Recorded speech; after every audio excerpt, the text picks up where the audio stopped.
There it is. All right, well, drop it on me. Yeah.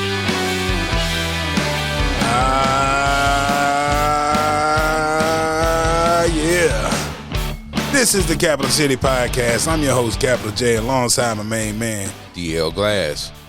And this week, we're talking about battling. Battle? Battling. I mean, like fighting. Nah. Rapping and DJing and whatnot. Okay. Now, we always start in the beginning. And back in the day, the early days of hip-hop, if you wanted to participate, you had to always be ready to battle. Right. I don't care if it's popping and locking, Everything. getting on the floor, Yeah. DJing, rapping. You always had to be ready to battle. Competition. It was extremely competitive. Right. So we'll go back to the beginning. You know, back in the day, you know, they always credit Kool Herc with jumping this thing off with a block party. But all the way through the 70s, people were coming at Kool Herc. You see what I'm saying? Right. Other DJs, like, yo. And back then, it wasn't so much about your cutting and scratching skills as your music selection and your sound system. Oh, okay. The quality of your sound system and your music selection. Can you play the right stuff? Is what I'm playing better than what he's playing? And is my system louder than his system? So it was a lot of PA speakers, PA system speakers. Right. They'll pile them up out there. Mm-hmm. You know, and they have one dude on one side of the basketball court, another dude on the other side. See who and sound. They back and forth. But this is the early days of hip-hop battles. Mm-hmm. And, of course, you had your dancers out there battling, too. Right. You know, the MCs that were battling, you know, one MC with one DJ, one MC with the other DJ. You know, they hurl a few insults at each other along the way. Right. But battling as we know it, rapping, you know what I'm saying? This thing turned into something else as we got around, you know, 80, 81, where they started getting more organized with it. Right. They say one of the earliest ones that really made some noise, you know, Busy B was like the king of he was the king of MCs before people knew that this stuff was going on. Okay. He was more popular. Right. But he wasn't the type of rapper that we think about today. What you mean? He was a party starter, you know. He kept the party going. Hype man. Yeah. Okay. But not just a hype man. You know, everything he said rhymed too. Yeah. And he had the charisma and the flavor. Right. But Kool Mo D and Busy B battled it out. And a lot of people say that moment was kind of like the end of how it used to be. Because Kool Mo D smoked him. Kool Mo D was finna happen. Right. And Busy B was what used to happen. What used to, right. You know, but the same thing happened to Kool Mo D later. Absolutely. You know, but also I remember they used to have this, was it the New Music Seminar, I think it was. And they would have a rap battle there every year. It's kind of like basically a convention get-together for all the people involved back then. Right. New Music Seminar. So it's a place where new hip-hop artists could get their shine on. They would have a rap battle. Okay. And I actually heard the one, I heard one year, it might have been 84, 85. It was, Roxanne Shante versus Busy B. That was the championship. Oh, wow. So, you know, Busy B was still...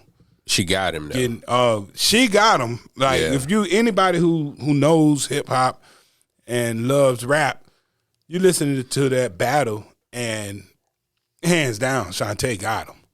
Like, she ate him up. Shante was it. She ate him up. Like, she was the queen of dissing you. Right. But Busy B was the incumbent. And they say that everybody, you know, wanted it to go to Shante, but they said Curtis Blow was the deciding vote. and he was like he couldn't let it happen. Couldn't let because she was this a little female. girl take out Yeah. this legendary Busy Bee. Right. But if you go back and listen to that, it's on YouTube. You can hear it. Shantae, she got in that tail. She was the bar. She knew. And Fruquan was in that battle from Stetsasonic. Mm-hmm. So, by the time Sally comes out, it's 2 years after this battle happened. So that's how long. And he was rapping too. Oh, yeah. Fruquan was dope. Yeah. But, Shantae would take it down. You know what I'm saying? Right. Like, keep showing up in the same leather pants. She'll kill you on what you got on, just how you, putting your head down. Right. And if you listen to Busy Bee, you could tell his stuff was more prepared, like something he had already written. Shantae coming off the dome right here about what's happening right now. Right. So she was a gifted MC. Where you think she would place if she came out now? In a rap battle? No, just rapping.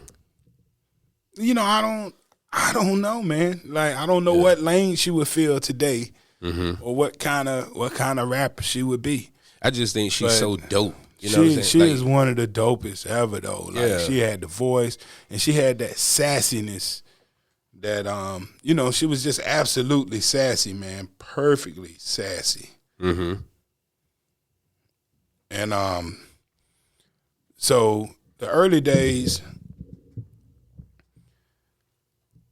Yeah, the early days was about battling. Everything was a battle. Right. The turntables, what was the DJ battle for world supremacy.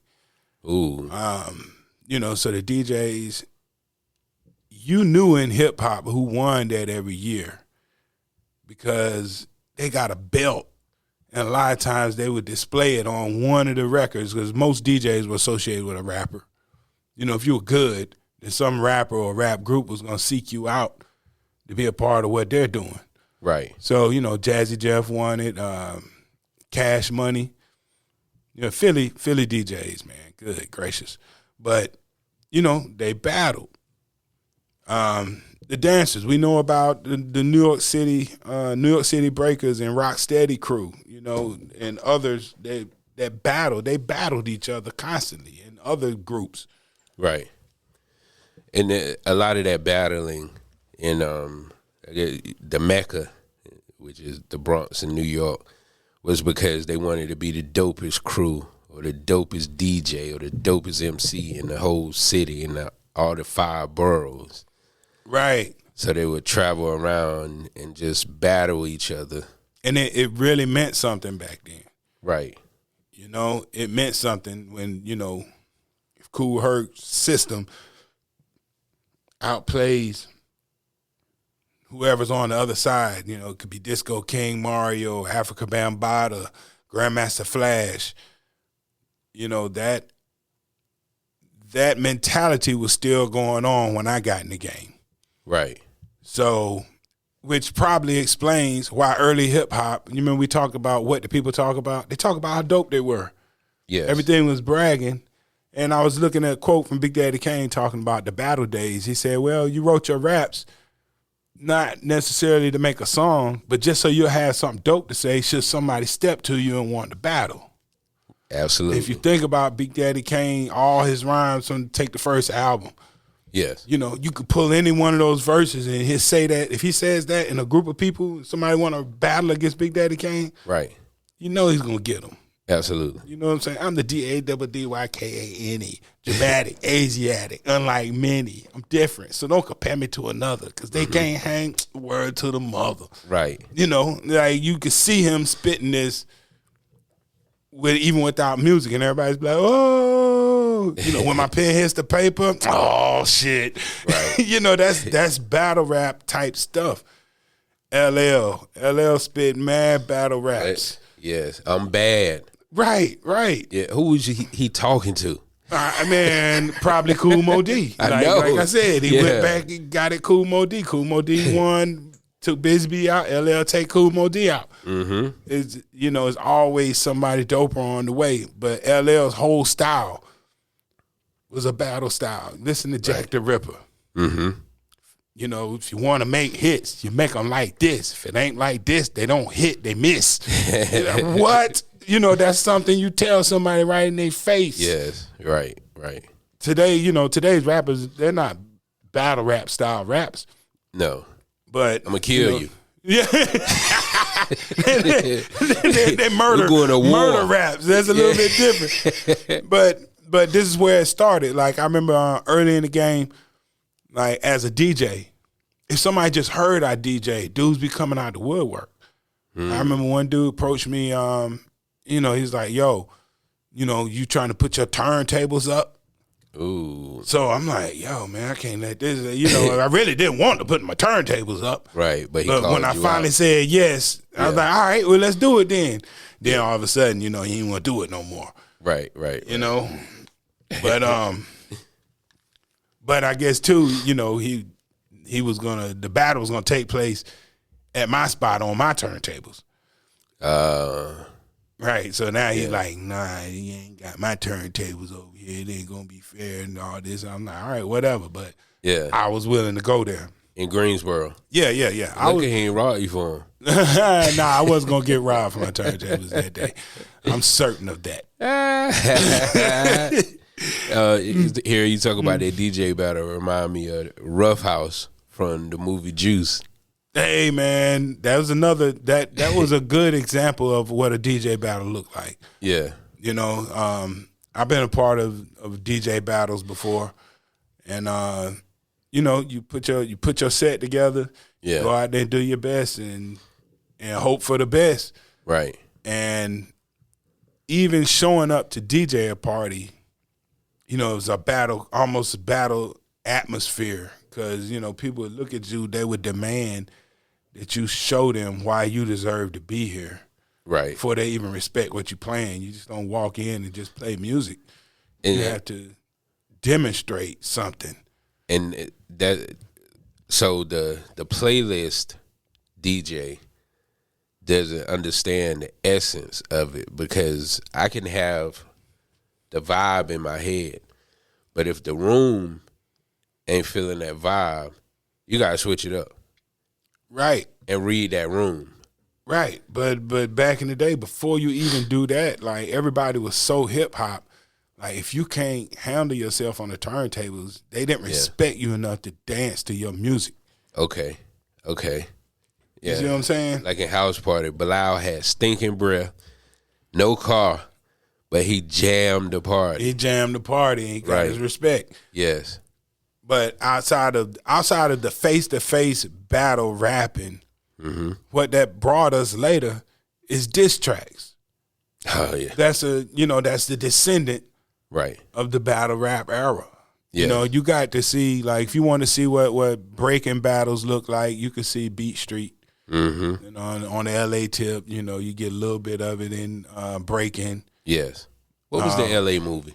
That was it, Breaking. Breaking. Oh, that Hollywood. You see how they did it, but some of that, some of that was pretty authentic, because you did have some real, like, Shabadoo and Boogaloo Shrimp, their real names, Turbo and Ozone. Okay. Those dudes were, they are street dancers from way before the movie came out. They didn't just pop up to be in the movie. They weren't actors. They had history out here, and they have been through their share of battles. Ice-T was on the mic. Like, Ice-T has battled more than a few guys. Oh yeah. And when you're battling, like, you can come with something written, but eventually you have to say something that's going on right now. Right, to let them know that you have the ability to come off the head. Yes. And say something right now. Mm-hmm. Keep everything moving. Mm-hmm. And I could imagine that. So in the moving Breaking, we talked about it before, how choreographed and clean it was. Mm-hmm. That it was almost unbelievable. But I think that's a lot to do with us being on the East Coast and hip hop being so gritty. And in LA, California was, it's polished. It's always polished. Yeah, Hollywood is right there. Right. And so the bar is there. Right. The dance scenes turned into big productions instead of like when you look at the club scene in Beat Street, it's not like what the club scene was in breaking. It looked real. Right, it look real to us. I've been in plenty of those too. Same thing with breaking. Like somebody find out you could do it. Like dudes will walk up. I remember standing in line in the cab when I first moved to Tarboro. A dude just walk up, just all in your face, you know, waving, and you know, I'm oh Lord, here we go. Then you got to break. You got to, you got to. Right. Or don't ever do it again. Oh yeah, because he just took it from you. It's like he walked away with your car. You walk away with your car. You don't get to do it again if you're not willing to take on any challenge at any time. If a dude walk up and say, "Hey, yo, I heard you rap," well, bust this, and he spit 16 or whatever, and you don't say nothing. Don't ever pick up the microphone again. Right. Unless you Nas, when you build up your courage, and then he killed a barbecue live at the barbecue. But that's real though. So these cats, I think that led to our early battle records, like dudes would battle face to face. But the diss tracks is an extension of that competition from the mid to late 70s, early 80s. Yeah. When you hear KRS and the Juice Crew, for example. Well, Marley Marl and Red Alert were on two different radio stations, KISS and WBLS, doing mix shows. Right. And KRS said he took him and Scott LaRock had produced songs before they were called BET. BDP. Yes. Before the Boogie Down Productions, they were, who was a group called? It sounded like a time on the clock, maybe 9:12 or something like that. I forgot the numbers, Okay. But Marley or Mr. Magic, one of them dissed the record. They weren't gonna play it. But KRS was like, "Hey, my man Red will play this." So in turn, he's like, "Oh, I'm gonna go at these dudes." Right. You know what I'm saying? It's like them going to flex. I'm gonna go at these dudes. And then you got Shan talking about hip hop starting in Queensbridge. Yes. So it's time to battle. Right. You see what I'm saying? Yeah. So they go at it on wax, back and forth. He gives Shantae some, Marley Marl some, Mr. Magic some, MC Shan, and more than the rest of them, it was Shan and KRS. Right. But he, that starts the Bronx versus Brooklyn. Yeah. Or Queens, or, Bronx versus Queens, back and forth. So, a lot of other people get tied up in this. But our earliest diss tracks come from that battle element that we all started with. Right. That like Salt and Pepper, before Tramp came out, before any of y'all really, really thought about who is Salt and Pepper, they put a record out dissing Dougie Fresh. It's called a Showstopper. Okay. And they weren't even called Salt and Pepper then. They had a whole different name. Damn. Was it ketchup and mustard? Nice. I'm gonna hold on. I don't know why I can't remember their name right off my head.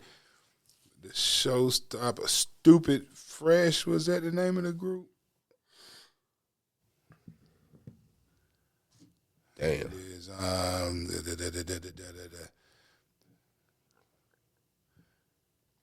He looking. I gotta look it up. Supernature. Supernature was the name of the original group. That was before Spinderella, right? I don't know if Spinderella was in it or not, but and it was just Salt and Pepper. Yep. Yeah, they were called Supernature.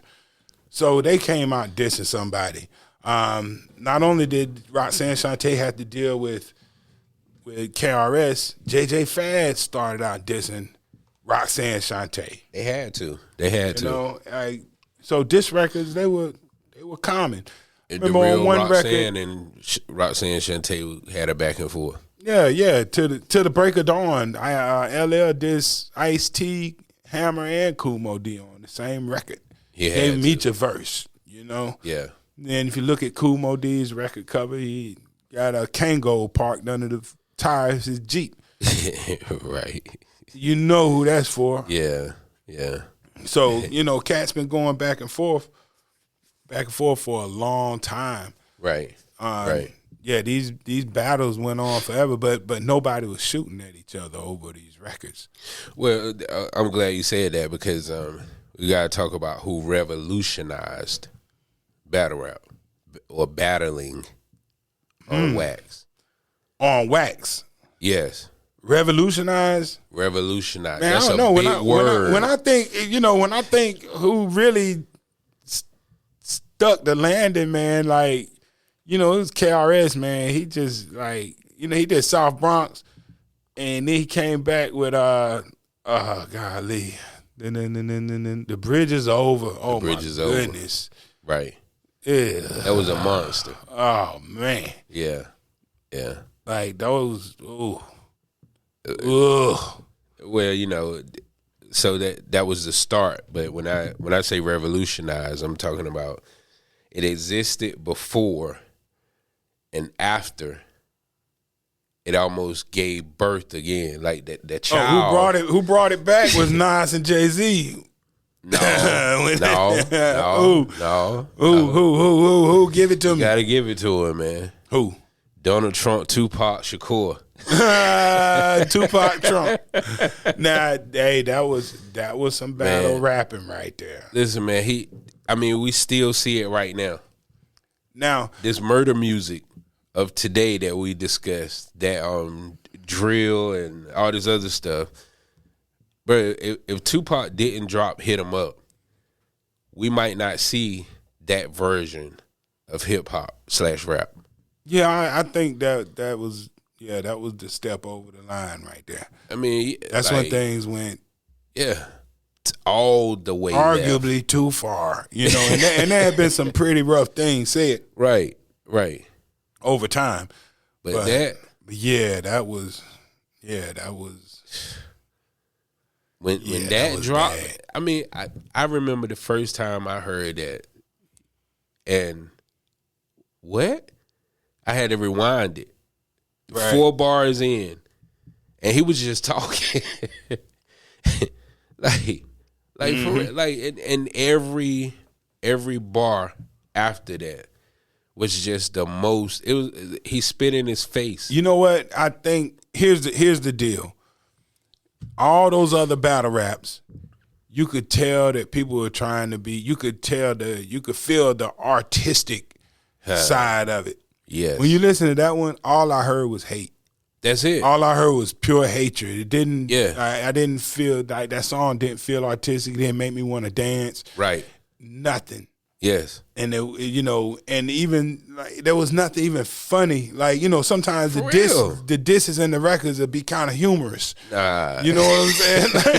Like, you better change what come out your speaker. You better off talking about your whack Puma sneaker. You think about that. That's kind of humorous. Yeah. And you be like, you look at Shan when the song come on like, but no.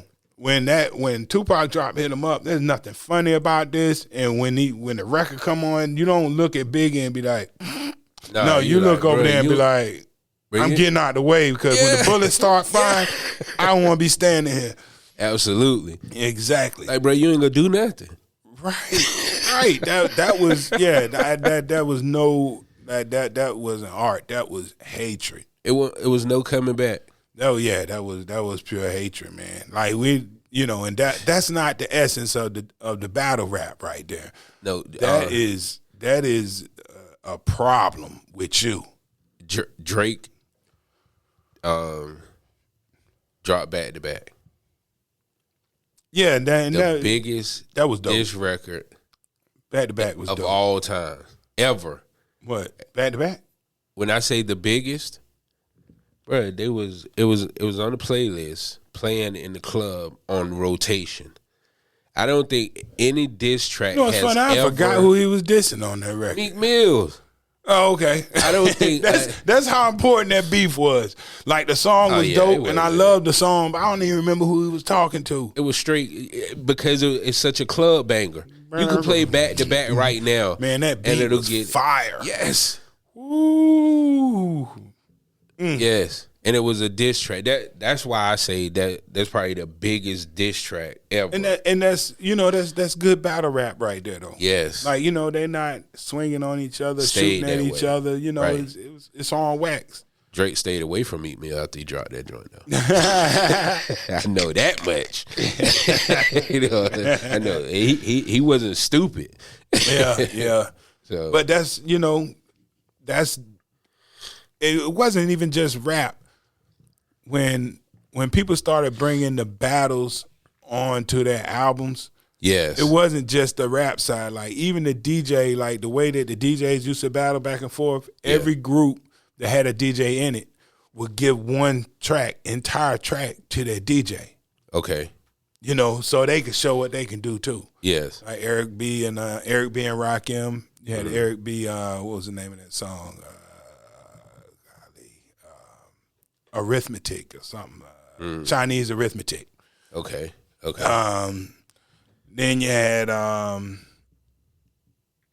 Gangstar, DJ Premier, Deep Concentration. Just DJ Premier. DJ Premier is in deep concentration. And he just cutting up, Right. So this is, saying my DJ, listen to my DJ. Right.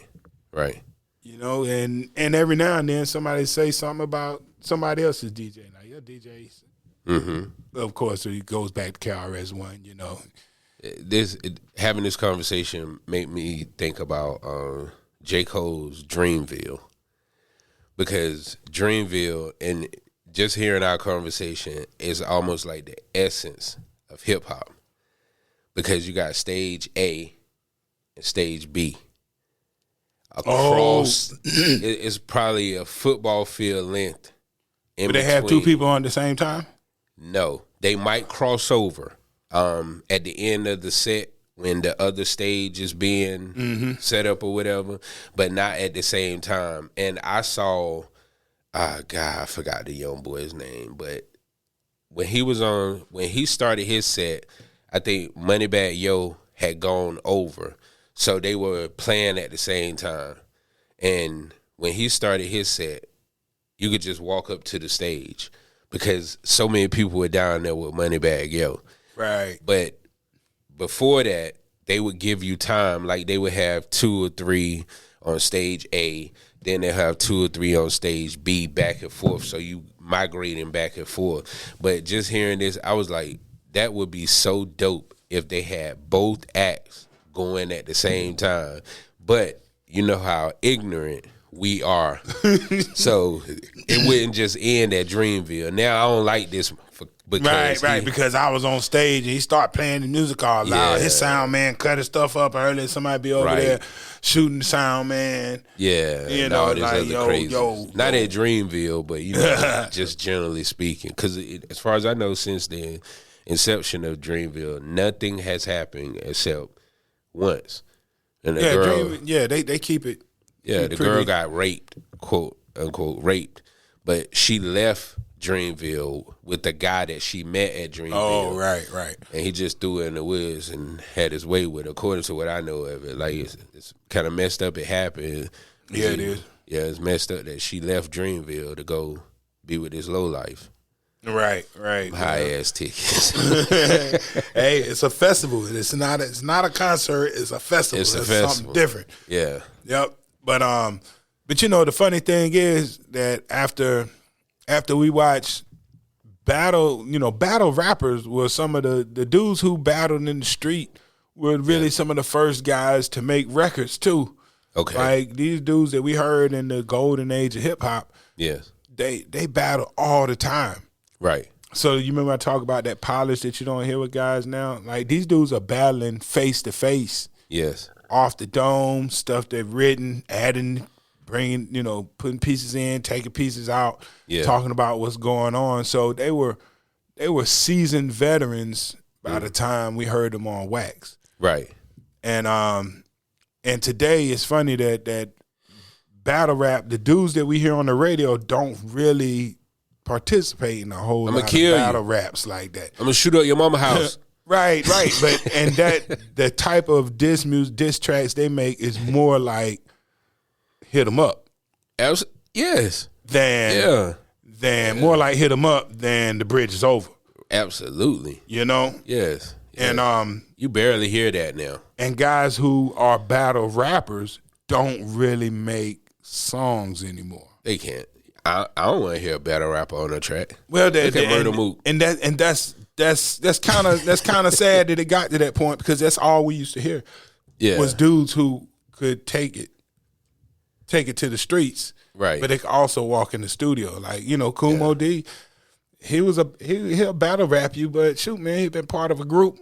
Yeah, Treacherous 3, and he had a solo career. Right. Busy B, been listening to Busy B since the beginning of this. Right. But those guys step in have the beat, that, you commit suicide. That album mentality or hit mentality when they go into it. Most of the battle rappers that I see, like, At some point,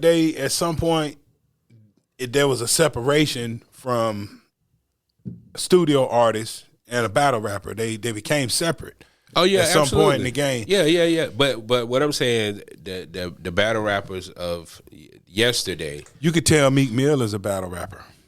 That's where he started from. Yeah, it's all over him. All over him. Yeah. But that's why he came in with so much polish. Right. Coming from the mean streets of Philly, and anybody who wants some can get some on this here microphone. Right, like Biggie. Right, Biggie could face to face Harlem Wu-Tang dudes. Right. Jay-Z definitely won. To this day, I think Jay-Z has smoked any battle rapper out there. Eminem.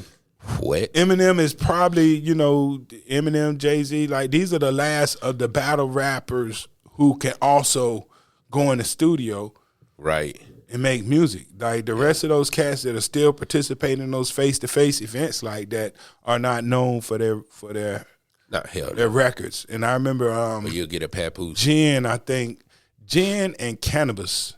Right. Are the last two that I remember that the label said, hey man, these dudes are great at battle rap. Uh-huh. We're gonna give them opportunities. Right. And it just didn't work out. The dopest battle rapper that I've ever seen, and it's unfortunate. I think they just didn't know what to do with this guy, because if the right people get behind this guy or anybody, they can give you a hit. You know what I mean? Like they can manufacture you a hit. Oh, another battle too. Oh, go ahead. I'm sorry.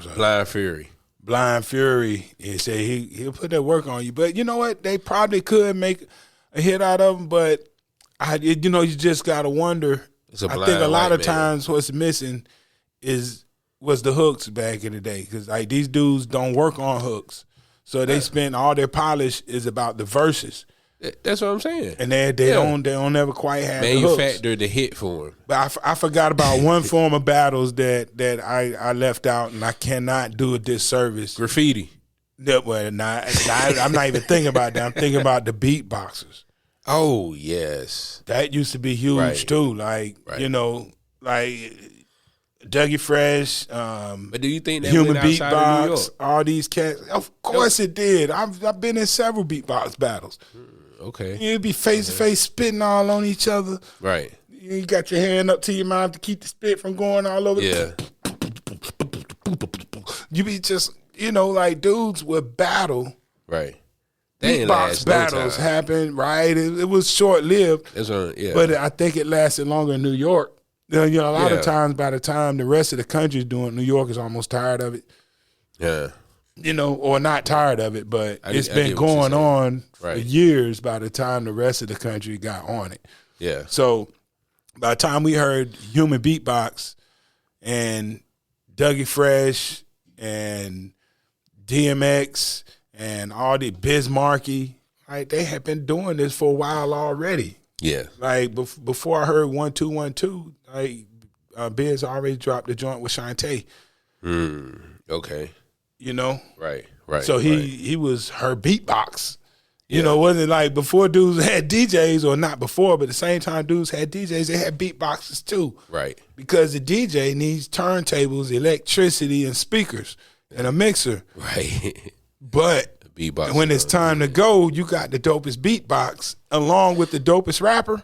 Right. And come on, man. I wonder if that part of Roxanne Shantae's story on Netflix is true. That the guys she went on tour with, didn't want to break bread with her, so they left her in the middle of the tour. And Biz Markie was like, "Yo, I got you." It's like, "What you mean? You got some equipment?" "No, I don't got no equipment.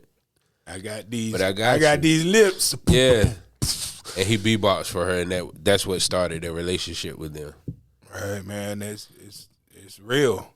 Like, you know, that was part of the battle element too. And now today, you know, you don't hear the DJs going back and forth. You know, you can always catch a DJ contest, but beatbox, and there are still places where dudes beatbox. Like, you think about it, Rozelle got a contract off how good he could beatbox. Right. Was he the one on the Sprite, or was that Biz Markie? That was Rozelle. That was Rozelle, yeah. Mm-hmm. Okay.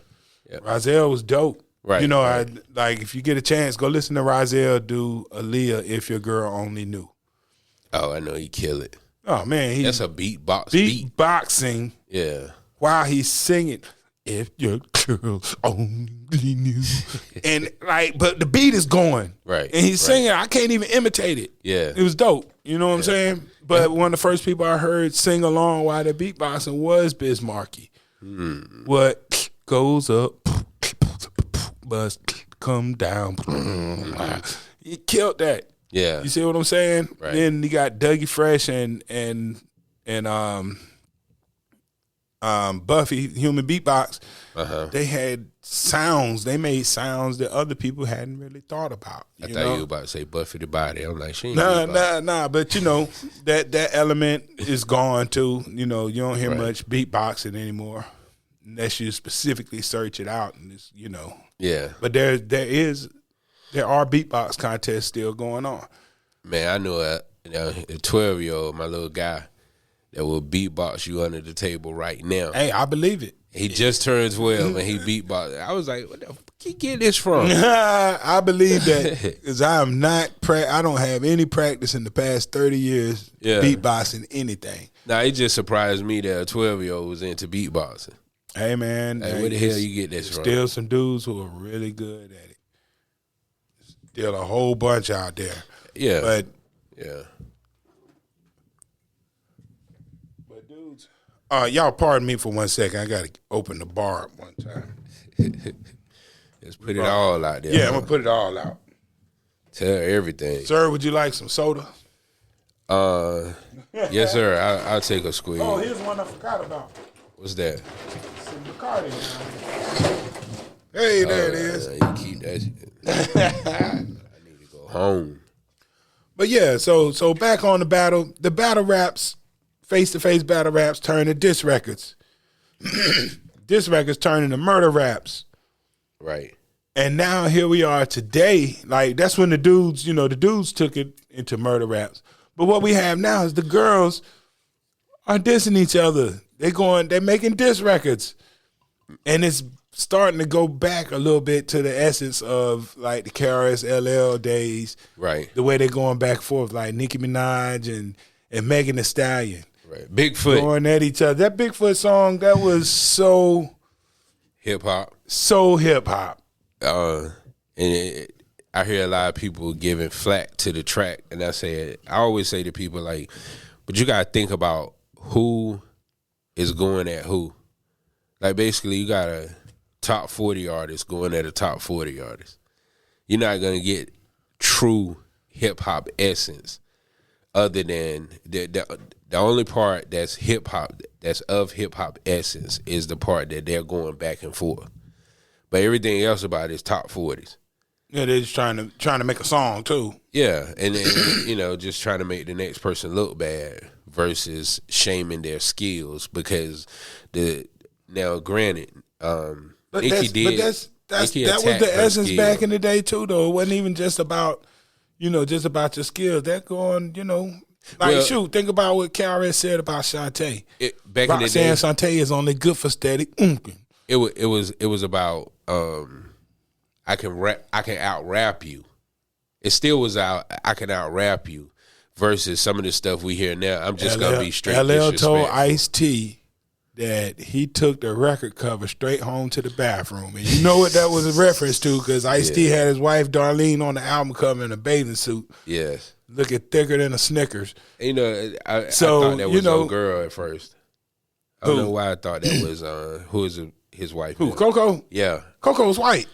I know, but only thing I remember was a yellow bone. Yeah, nah, Darlene, well, she wasn't black. She was like kind of Asian. She might have been mixed with some kind of Asian, but she was way browner than Coco. Absolutely. And she had that natural thickness. That was there's no BBLs on that cover. Right. But, like LL didn't just talk about dudes couldn't rap. He was getting at everything. Yeah, but he was at the end of the day, he was trying to out rap him. Oh yeah, no doubt. No doubt. That's what I'm saying. Nowadays, if you hear a diss track, they ain't trying to out rap. They just trying to be as disrespectful as possible. Yeah, that's the word I'm looking for. Like when the Tupac record came out, it was mean. Absolutely. In a different kind of way. Not like the other stuff wasn't mean. Rage. That it was rage and hatred. Yes. And that turned into a trend. Like cats dissing each other. Like when you look at Julio Fulio and Young and Ace. Right.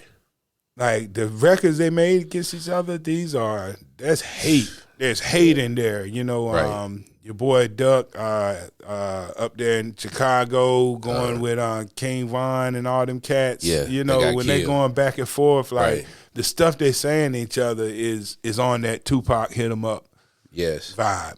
Right. Now we get to these girls today and it's back on the KRS and it's like, you said it, but and Nicki Minaj even went there about the dead mother. Yeah. That was too far, but Megan Thee Stallion's not gonna shoot her over that. Oh hell no! Yeah. You see what I'm saying? Right. So you don't feel the same element of danger. Yeah. In that being said, that you did when Tupac opened up with "That's Why I Up Yo It You Fat." Right. Absolutely. That was different. Absolutely. And I don't feel like anybody's gonna get hurt behind Nicki Minaj and Megan Thee Stallion's beef. No. Hell no. Yeah. That's what's your girl? Lotto and Ice Spice going back and forth. Like you talking about the humor, right? And that's one thing that I miss too. Like, I miss being able to enjoy these songs because they are literally cracking jokes. Yes. And when Nicki Minaj said, "Look at Bigfoot," that took me back to a warm place. I was like, "Oh man!" I just laughed instead of like, if I see them beefing, instead of ducking, right? I can stand here and watch this go on. Yes. And it's I miss the humor. Right. It's funny. Nas and Jay-Z felt kind of hateful too. Super ugly. Yeah, and Ether. Yeah, they didn't. It didn't feel like when you just as you listen, it didn't feel. Well, it didn't feel playful. It kind of did to me, just because. I think Jay-Z sounded more playful than Nas. I think Ether was playful because, like he said, so you dissing me, Nick? You, right? Not you. He was sunning him in the term of my NY Negroes say. He was sunning him like, boy, like he was holding his head like he's 6 foot and Jay-Z like was 4 feet tall. Yeah, he holding his head. He swinging his arm like not you. Right. But Super Ugly went too far. Shouldn't have dropped it, in my opinion. It wasn't right for the time and for them. Yeah, and for what it's worth, Jay-Z's kind of admitted that too. He's like, that's why it was just a diss track though. Right. Nothing is however we feel about those records. Yeah. Nothing was said in those records that they couldn't get past. Except I left the condoms on your baby car seat. He got past that. I know he did. You see what I'm saying? Millions always help you get past it. I don't know. And then the track they dropped after that together was called what? Black Millionaires or something? Yeah. Was it Black Millionaires or which one had who was on Black Republicans? Was that Jay-Z and Jeezy? Jeezy. Nas wasn't on that, was he? No. Kanye was on that, wasn't he? I don't remember. Don't start me the line. Yeah, I've heard a million songs since then. Yeah, but yeah, I appreciate some of today's the girls dissing each other because it's humorous. Ice Spice got a track called "Fart."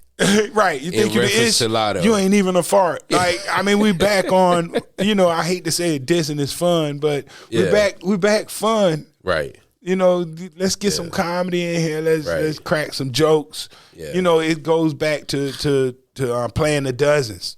Mm-hmm. Something that we've all done, and this record's starting to sound like people just cracking on each other again. Should we Scarface diss 50 Cent? What was the track, man? Speaking of 50 Cent, like when he did "I Smell Pussy," or "How to Rob." The beginning of the "I Smell Pussy," is that you, Ja? Yeah. but that was after "How to Rob." "How to Rob" got 50 Cent a lot of beef. But that wasn't even a diss record though. That was he wasn't dissing any of those people except for Missy. He said, "You put the hot dog down." Like, she should have taken that personal. He said, "Pun, I'll snatch his chain and run." And how you gonna catch me? Right. Yeah. But it still was humorous. And then since there's no previous beef with these people, it's just it's a fun. It's almost a novelty record, right? Instead of people taking it personal, they should have taken it for what it was, a true novelty record. You remember the Mad Rapper? Remember the Mad Rapper? He was actually Cent. On there. Now I'm talking about there's a dude named Mad Rapper. Right. And he was one of Puffy's producers too. I can't remember his real name, but he just, that was his persona. Yeah, he was rapping, but the Mad Rapper was just just being novelty joints, and How to Rob was a novelty record. Dudes took it personal though, because you're in New York where people will do that, and there might have been somebody sitting around saying, I never thought about rob a rapper. Yeah. But everybody in the city. Right, everybody in the city. You just reminding them, but it's not like rappers won't get robbed anyway. Right. But man, I love the girl raps. Hey, JJ Fad, when they did Shantae on It's Going Down, one of my favorite diss records of all time. That's hands down one of my favorites. And not a lot of people even heard it. Ice Cube, No Vaseline. Like, man, that record is hilarious. Yes. You know what I'm saying? Yeah. That record's hilarious, man. And what was the Common track? Common on The Bitch in You. The Bitch in You. He made, that was funny too. Yeah. You know what I'm saying? Funny. Scarface did Snitch Nigga. Oh. It's 50 Cent. I don't even remember what they were beefing about. I can't remember either. I just remember that track was about 50 Cent though. Right. Yeah. And I threw that out there so we won't spend too much time talking about New York. You know what I'm saying? Well, people in the South get along better. How many diss records were really coming out of the South to somebody else in the South that made noise like that? It went T.I. and Lil Flip, Gucci and Jeezy. Oh, Gucci and T.I. Who else? Somebody else. I'm trying. Pimp C had started dissing the whole East Coast because he was mad at New York City. Right. And I come to Atlanta. I don't gotta change. I mean, I gotta change my time. You niggas ain't in the South. Did you know that Pimp C started not to get on? He was not gonna get on Big Pimpin'. He ain't like Jay-Z. He ain't like Jay-Z over there. Tupac. That's why he only dropped 8 bars. And then Jay-Z had to come back and do another verse to fill in the space. Yeah. But rumor has it, Jay-Z had to change his verse after hearing Bun and Pimp on that South beat. Pimp C just murdered that. Man, did he? Pimp C ain't like nobody though, man. Even Jeezy. He ain't like Jeezy. He didn't? Nah. Yeah. Pimp C had a problem with Young Jeezy. And then you have you had your straight up battle diss records or whatever. Right. You got your battle raps. But then you got those veiled disses where like Megan Thee Stallion, the hit song.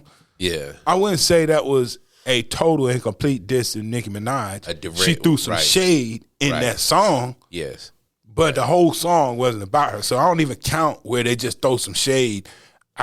Nicki Minaj is a full blown diss record. Absolutely. And when I first heard the Meg joint, and then I read what was supposed to have been about Nicki, I said, well, that's left up to interpretation. Yeah, you got it. If you got to sit and think about it and go find the spot and listen, and then it make me wonder, like, if you're taking it personal, it's like. But she said, what she say? A hit dog will holler. A hit dog will holler. She yeah, said and then the Megan's Law thing too. You know, that's the part I'm reference, talking about. Right. Yeah, but that's the part. But you know, at the end of the day, yeah, you know, you take it how you take it. Right. But when somebody give you a whole record. Yeah, straight on you calling your name. Did she call her name? I don't think she called it. Yeah, look at Bigfoot. You can hit Megan Raw. She refused. She refused to even put her name in the title.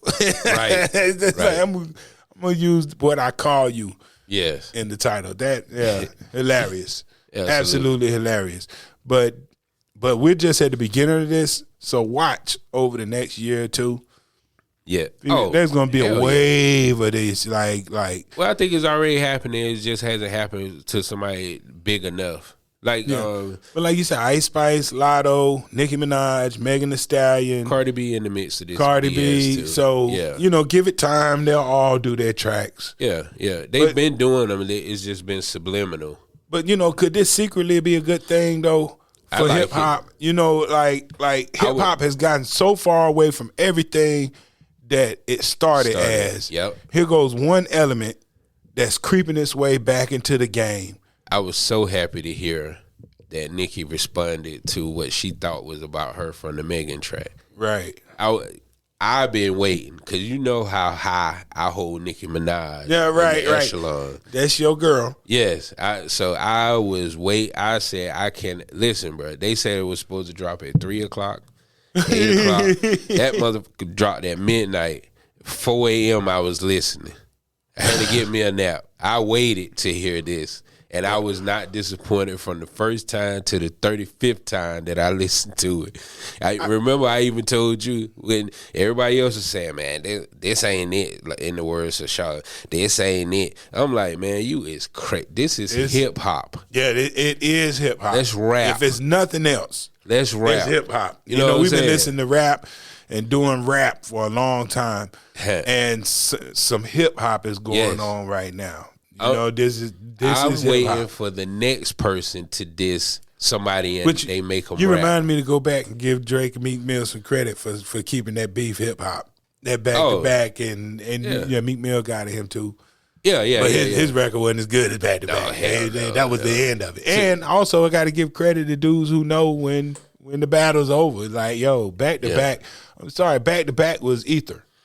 It's the end. Now, it don't matter what you say after this. Yeah, and you see it took, the song was 6, just too 7 good months for him to drop again. Yeah. This dude said, I don't want to hear about this ever again. Even when you tell your girls we better as friends. Even when your girl tell you better as friends. Right. Is that your girl? Is that your world tour or your girl tour? Right. It was just great.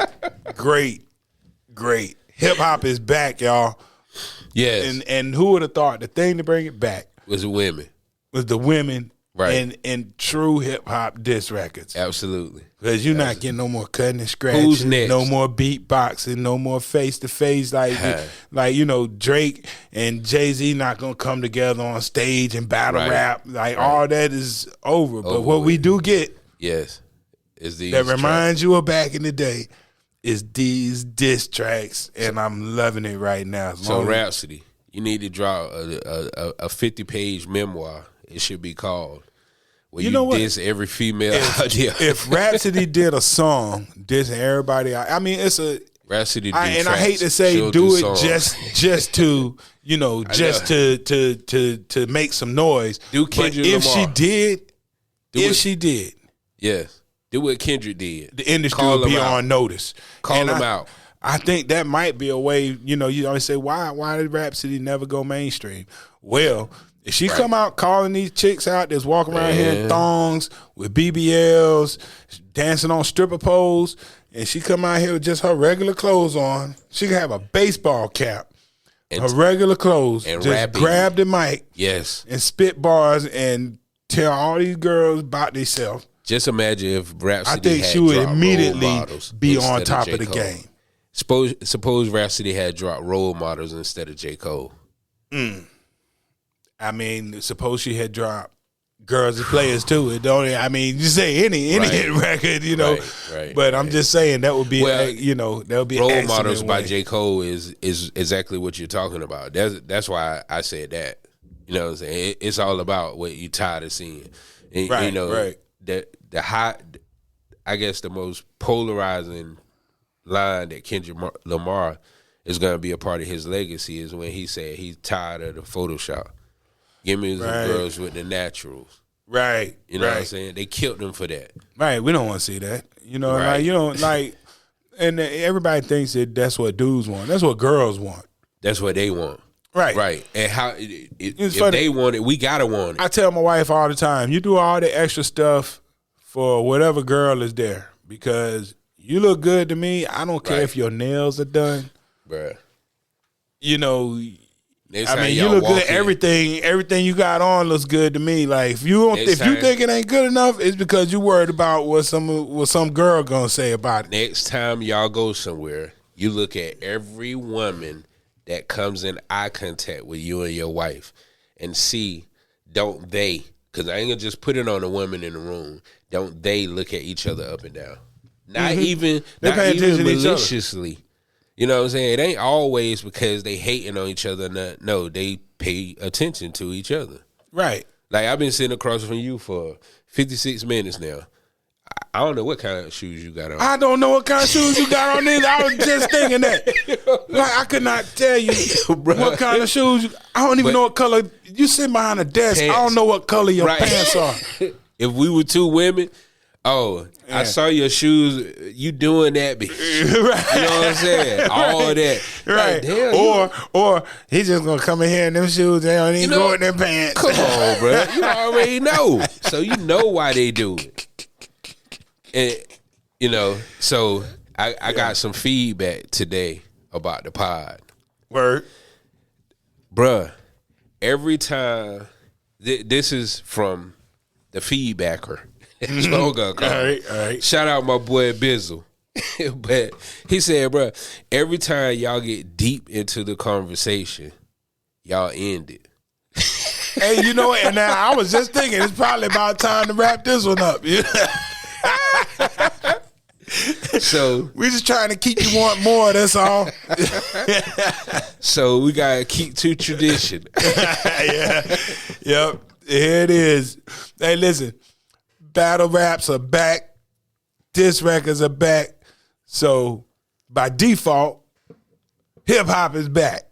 Right. And the women are bringing it. But we always say, man, the women been carrying the torch for a while now. So it's only right and natural for them to be the ones to be bring. I tell you what, I need one of them to bring a DJ.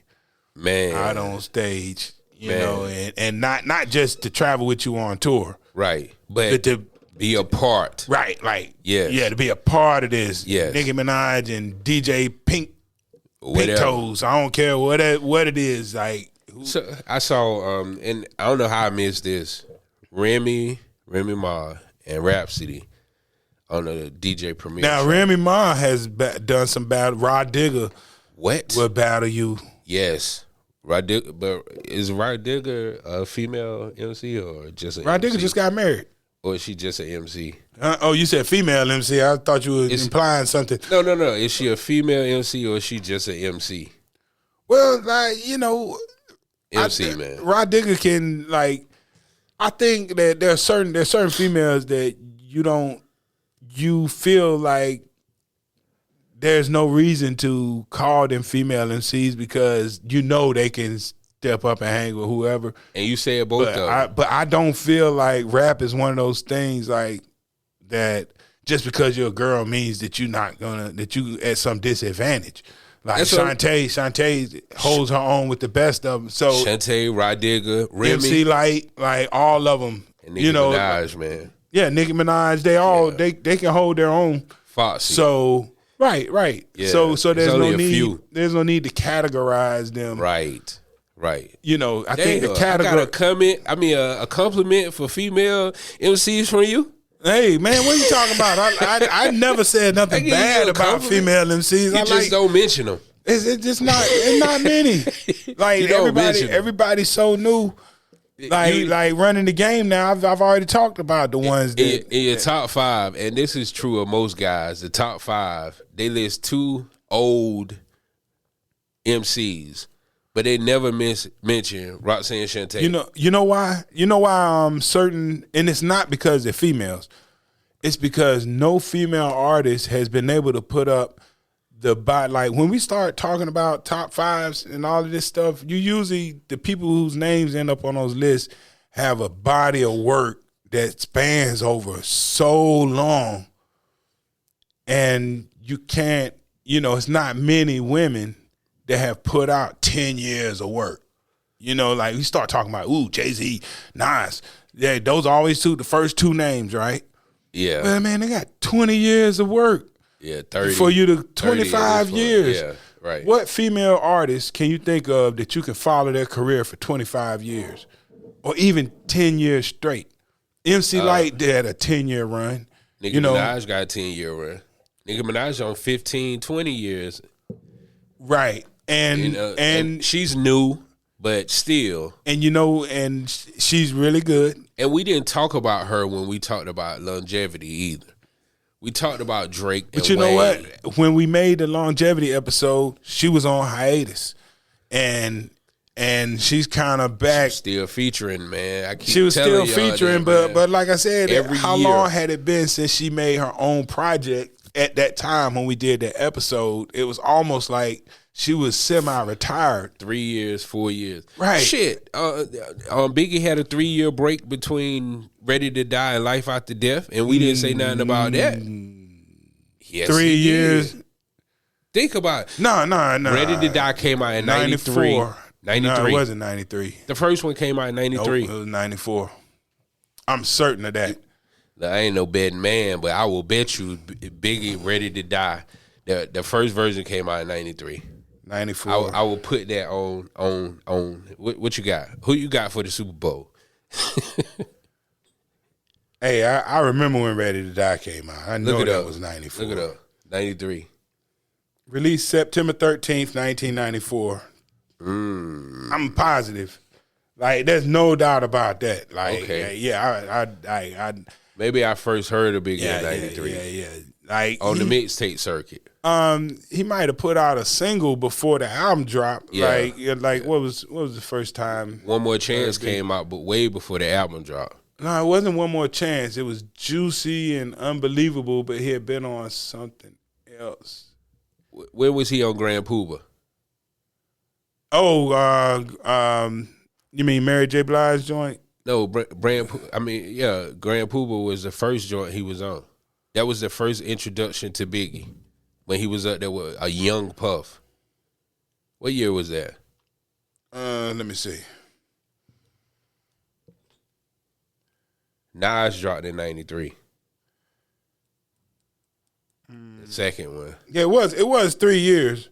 It was 3 years in between those two. Yeah, it definitely was 3 years in between those two. Right. Yeah, so there was, that's still a nice long time. Yeah, it was a real long time. Yep, but during those 3 years, you're right, he did the same thing Nicki did. Features, and more features. And toured. And he was never, there was never a time when he wasn't important, right? Absolutely. Right. Yeah, absolutely. And when you think about it, I'm sitting here talking about the longevity of the people that folks put on top of the list, but Biggie was on top of the list too, and he only had 4 years. Only had put out 2 albums.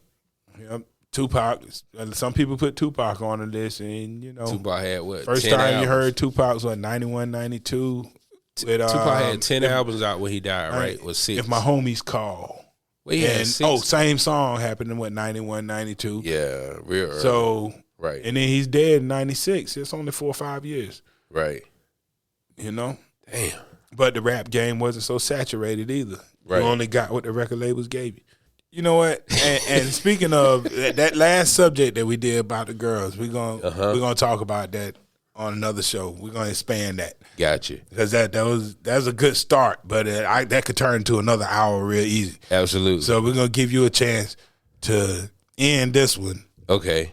And then maybe the next one we'll pick up and we'll talk about these girls that DL says I don't get no proper respect to. Okay. And I'm gonna give them their flowers. All right. I'm gonna absolutely hold you to that. That's what's up. Because I can't even make the longevity argument if people put Biggie and Tupac on there. You know, but is Nicki Minaj one of the greatest of all times? In my opinion. I know what your opinion is, but we're gonna leave it at that. Okay. Hey, keep battling. Hip hop is back in full swing. It's Capital City Podcast. I'm your host, Capital J, alongside my main man, DL Glass. We'll see you next week. Hear us on all podcast platforms. Anywhere you stream your podcast, we're there.